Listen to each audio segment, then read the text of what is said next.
Welcome to our presentation, The Impact of Electronic Health Records on the Management and Care of Diabetes.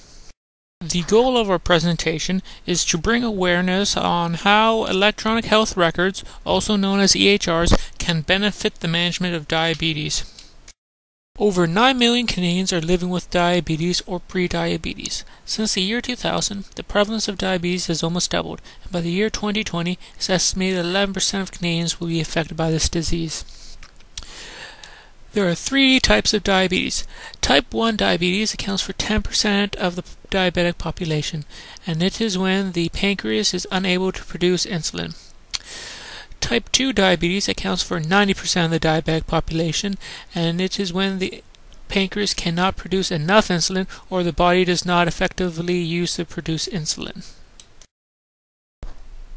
Gestational diabetes is a temporary condition that occurs during pregnancy.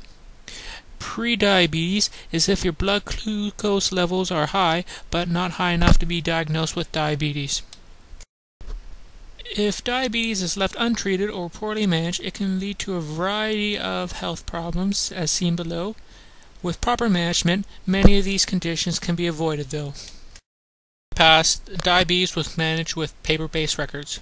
However, with the widespread implementation of EHRs that is occurring, diabetes is also being managed with them now. EHRs allow for the increase in interoperability and flow of patient information between healthcare providers. One definition of an EHR is a longitudinal electronic record of patient health information generated by one or more encounters in any care delivery setting. Below is a variety of information that will be included in a report. A second definition, recorded off of the Healthcare Information and Management Systems Society website, the EHR has the ability to generate a complete record of a clinical patient encounter, as well as supporting other care-related activities directly or indirectly via interface, including evidence-based decision support, quality management, and outcomes. Any EHR system has several databases and registries involved in it. Although I won't go through each one individually, some of the more important ones are Patient Client Registry, where the patient's personal information is recorded, Drug Information System, that allows healthcare professionals to access, manage, and share patient medication history, Laboratory Information Systems, where a laboratory technician can enter a patient's lab results into an EHR. And at the bottom we have Ontario Diabetes Registry. However, last September the eHealth revoked the contract to the private contractor that was running it due to not being able to meet the deadlines. However, the Office of the Auditor General has outlined this as a goal to have in an EHR system. Similar to health records documented on paper, healthcare providers have the potential to use EHRs in a variety of health service facilities, including hospitals, physician offices, walk-in clinics, and outpatient care clinics.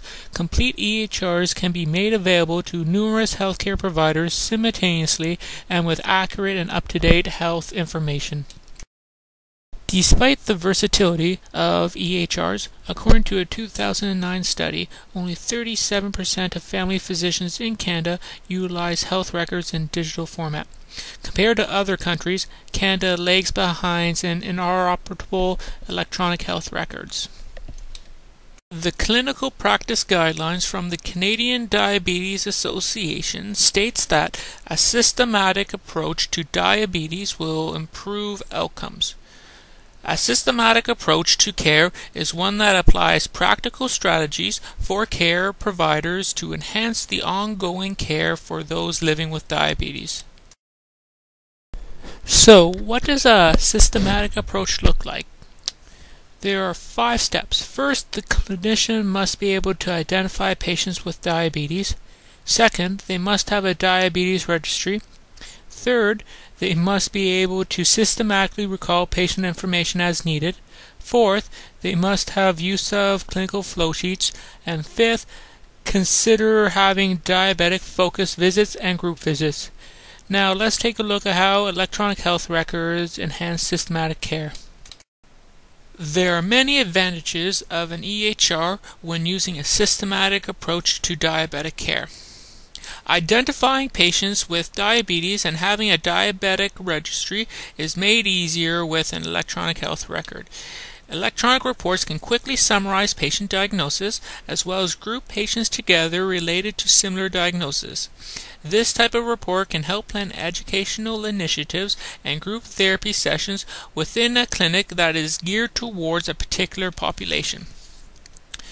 A diabetes registry is used to track the number of patients with diabetes and generate lists based on certain criteria such as age, type of diabetes, A1C levels, etc. EHRs also enhance the ability to track the number of patients reaching targets to determine if treatment plans such as education sessions are effective. This also allows for changes in program planning if goals are not being met. EHRs enhance the systematic recall process by automatically generating reminders to recall patients for lab works and follow-ups. Plus, with EHRs, you can quickly search over overdue or missed assessments and intervention. This type of information could easily be lost in a paper-based system.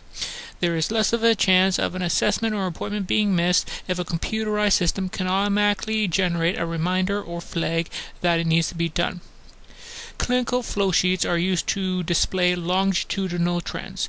EHRs can auto-populate values onto charts and graphs to not only save time, but also to use as an effective educational tool. A patient can visualize the trend of their blood sugar levels or perhaps blood pressure levels to motivate them to adhere to their diet and exercise routine. Proof can be visualized and could be tracked over days, months, or years. This chart shows two columns that would be included in an EHR. The first is the test to be measured, and the second is the frequency the test needs to take place. Diabetics who have physicians that utilize this chart are likely to have improved outcomes compared to physicians who rely on paperwork to schedule their tests. With education and self-management being a significant component to the quality of care of diabetes, the EHR can help bring together people who would benefit from the support of a group. With a click of a button, a clinician can run reports that characterize patients into groups depending on the needs and wants to determine the candidates for a group session. This is a powerful tool that can prevent wasted time sifting through paper charts to find a common characteristic. As mentioned before, the EHR can also track the progress of patients within the group to determine the effectiveness of the program and allow for modifications if necessary. Hellman found that physicians' performance was enhanced by the ability to check their work at the moment they were seeing a patient. It has been found that documentation is focused disproportionately on one issue, the A1C. Often, this means that other diabetic-related issues, such as foot care, are overlooked. As mentioned earlier, if diabetic problems are left untreated or poorly managed, it can result in heart disease, kidney disease, or other serious illnesses. Therefore, having cues or flags to remind the physician of other vital assessments or overdue missed assessments can reduce the risk of complications occurring from diabetes. Plus, as mentioned earlier, the physician can track the progress a patient is making while receiving certain interventions using visual cues such as graphs and charts that can be created by an EHR. EHRs also enhance the management of medication, and according to Hellman, the power of EHRs to aid in medication reconciliation to check complex drug interaction greatly enhances a physician's ability to improve the quality and safety of care. For example, metformin is a common drug used to treat type 2 diabetes and has a variety of drug interactions with pills such as blood pressure medications, birth control, and pain medications. There are many complications to diabetes, and 80% of diabetics will die from a stroke or heart attack. It is because of these comorbidities that diabetics often see multiple doctors. The EHR is a perfect tool to transfer information from one clinician to the next. The EHR also prevents the need for clinicians to depend on patient memory for past medical history. Not to mention, it prevents unnecessary duplication of assessments. Considering the multiple health problems one may be faced with, it is likely that multiple medications will be prescribed to an individual with diabetes. Computerized physician orders help reduce medical errors. As well, an EHR can create a prompt to suggest drug dose modifications based on liver or kidney functions. Often, diabetics become unconscious when their blood sugar goes too low. Having an EHR gives a healthcare system increased legal coverage, as patient information, drug history, and next of kin and more information are stored on the EHR system, allowing a healthcare professional to look up the information and not rely on an unverified bystander for that same information. EHRs are used to also save the healthcare system money. They can do this by driving down wait times, reducing duplication and over-testing, putting a stop to avoidable prescription errors, as well as if you increase a diabetic patient's health, you reduce their chance of comorbidities, and that is just one other heart attack that you don't have to treat in hospital. Looking into the current state of management and care of diabetes with EHR, remember there is this discrepancy between the amount that different nations have decided to implement EHRs. For example, the Netherlands have 99%, while Canada has 37% of family physicians using EHR in their daily practice. Although there are many long-term goals that EHRs bring to a healthcare system, there are many short-term disadvantages that are related to the costs it would take to set up an infrastructure for an EHR system. In the future, healthcare systems will begin to adopt the EHR infrastructure. The cost to run EHRs is declining. As the demand for EHRs to be implemented is growing, so too is the availability of affordable technology. For example, internet service providers are creating more affordable options that will allow a healthcare system to implement an EHR network at a cheaper price. Studies have shown that screening EHRs are a practical way of detecting avoidable diseases. This is done by identifying several triggers which an EHR system would monitor for, and if present, will alert the attending physician to check for a certain disease process.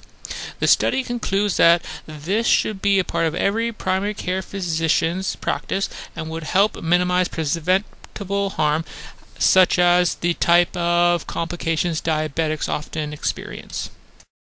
The second study that I found looked into the effects that screening of medical records would have on the diagnosis of diabetes.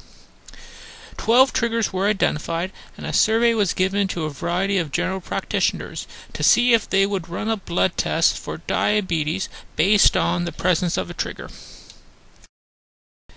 This is an example of a chart used in the previously mentioned survey.